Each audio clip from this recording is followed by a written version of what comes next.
Be veg! Go green to save the planet! Warning: sensitive images. Our programs offer many languages. Please visit suprememastertv.com/schedule.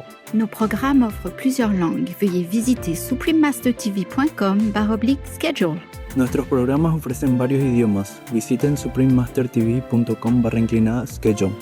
ਸਾਡੇ programme ਪੇਸ਼ ਕਰਦੇ ਹਨ ਅਨੇਕ ਭਾਸ਼ਾਵਾਂ। ਕਿਰਪਾ ਦੇਖੋ suprememastertv.com/schedule. We see them as more valued members of our own families, and part of that means that we don't want to feed them such junky diets anymore. Supreme Master Qinghai joyfully presents the Shining World Compassion Award to Professor Andrew Knight, plus $10,000 as a token of supporting the research. With all love and high salute for your precious work. May you enjoy continued success and constant protection by heaven. Professor Andrew Knight, Vegan, Part 204, The Plant-Based Healthiest Diet for Our Animal Companions. Continue watching to find out more.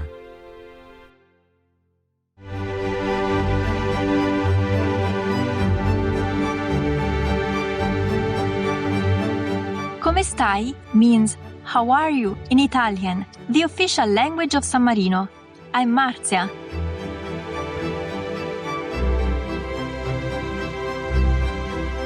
With firm handshakes, countries large and small are forging lasting friendships in the name of peace. Fairy Tale San Marino thanks you for being part of the global peace trend. May the divine be with you and your co-citizens always.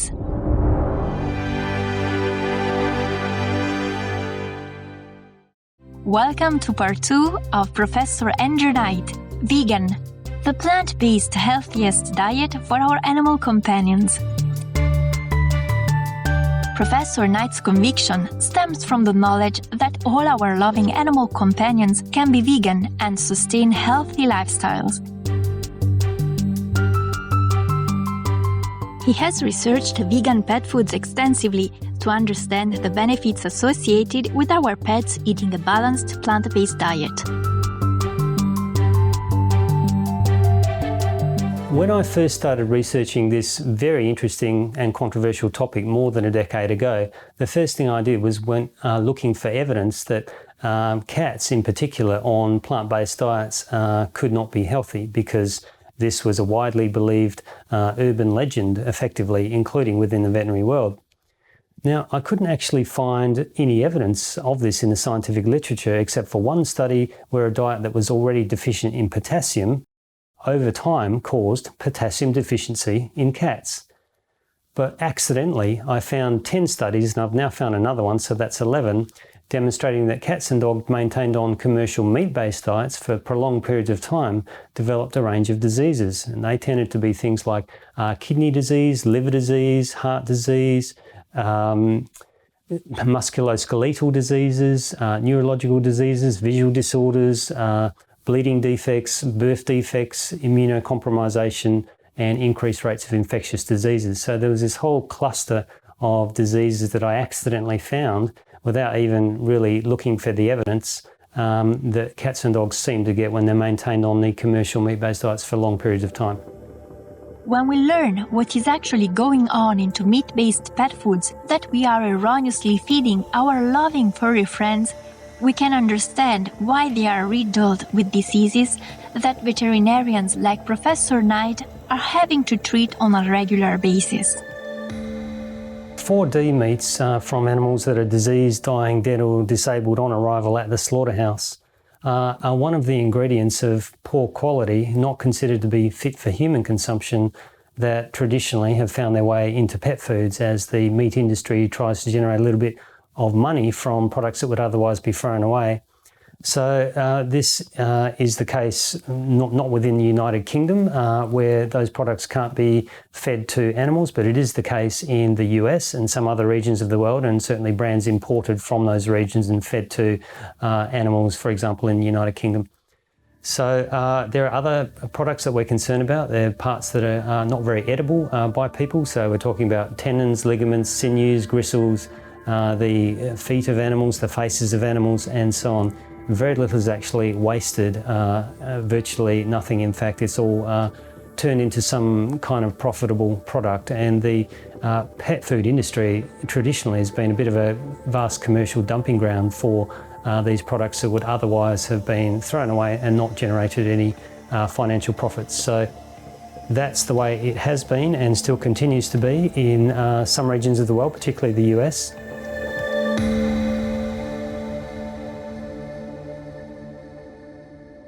Thankfully, there has been a trend in recent years towards the increasing humanization of our animal companions as they rise to a higher status within our societies. People are willing to spend more money and feed their pets better quality food, which means that they are less likely to be fed the really poor quality ingredients. We see them as more valued members of our own families, and part of that means that we don't want to feed them such junky diets anymore.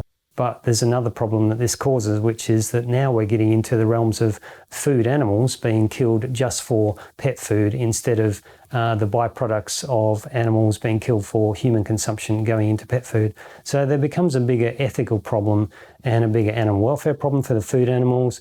Animals that go into pet food would include animals such as cattle, pigs, chickens, turkeys, ducks, even fish. And if you really think about it, a cat, for example, in its natural environment, it would never naturally have eaten animals like fish or pigs or cows. So the food animals that we're feeding to our cats and indeed our dogs as well are actually really quite unnatural. There's something called the sociozoologic scale, which is the vertical scale that humans have traditionally placed all the animals on. We put ourselves at the top of the scale. Cats and dogs have been rising ever more high up the sociozoological scale over time. They have migrated from the backyard into the living room and even up onto the bed sometimes. And we're feeding them better quality diets as well, which is great for the cats and dogs, but not so good for the food animals and for the rest of the planet, unfortunately. Professor Knight's most recent research covers the livestock industry and how this contributes to climate change, with an even closer look at how our pets have also established a very big carbon footprint, especially at increasing so-called human-grade pet foods, and how we can easily reduce that by having our furry friends go onto a plant-based pet food. There have been just a small numbers of studies very recently looking at the environmental impacts of meat-based pet foods, and we're discovering to our shock that they're much greater than we ever realised that they were.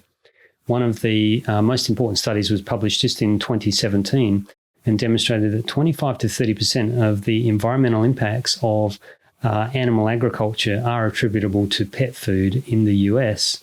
So we're talking about 25 to 30% of all the land use, or the water use, or the fertilizer, fossil fuels, pesticides. And also we know that animal agriculture itself is a major contributor to greenhouse gases, contributing around about 16% of all greenhouse gases, and is also a very significant source of environmental destruction. Agriculture is the largest single user of the Earth's ice-free land surface, occupying some 70% of the Earth's ice-free land surface. And the great majority of agricultural land is used in animal agriculture, whether growing feed crops to feed to food animals, whether grazing land for the animals themselves, and so on. So it's said, I think, that the amount of resources that go into producing animal agricultural products for consumption is about 82% of all the agricultural resources in terms of land and so on, but it only produces something like 18% of all calories. So 18% versus 82% is a really big difference. So the production of all these animal agricultural products are really inefficient. Most of the land and other energy that goes into it is actually wasted. And we're finding this, as I say, from the 2017 study and also some other studies from 2018 and 2019, the environmental impacts of the pet food sector are much greater than we previously realised. Studies from 2018 and 2019 have demonstrated that the dietary ecological paw print of a medium-sized dog actually exceeds the ecological footprint of the average Japanese person. So I think there's been a misunderstanding that cats and dogs just eat byproducts from the human food chain and the pet food doesn't have very much environmental impact. That's clearly been shown to be very wrong, and it's something that we really need to give some attention to. Professor Knight advises and promotes a plant-based diet for both humans and their pets, so as to minimize the cataclysmic effects of climate change. Transitioning ourselves and our animals towards plant-based diets is one of the most effective things that we can all do to try to decrease the rate of destruction of our environment and the production of greenhouse gases that are contributing to wiping out the other species that we share our planet with.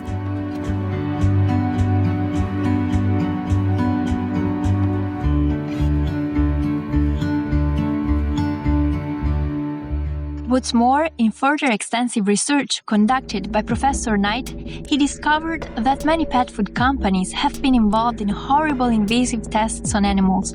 For example, in 2006, the US Department of Agriculture determined 40 violations of the Federal Animal Welfare Act by the laboratories of Iams, a very popular brand in the USA. The case was lodged from a complaint submitted by PETA. This particular company still keeps 700 dogs and cats in its laboratories for nutritional studies.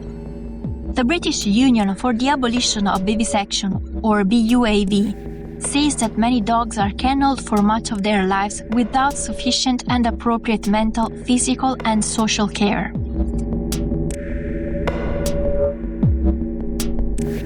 We urge everyone to become an informed consumer and find out what our animal co-inhabitants have to endure in order to provide food for your animal companions.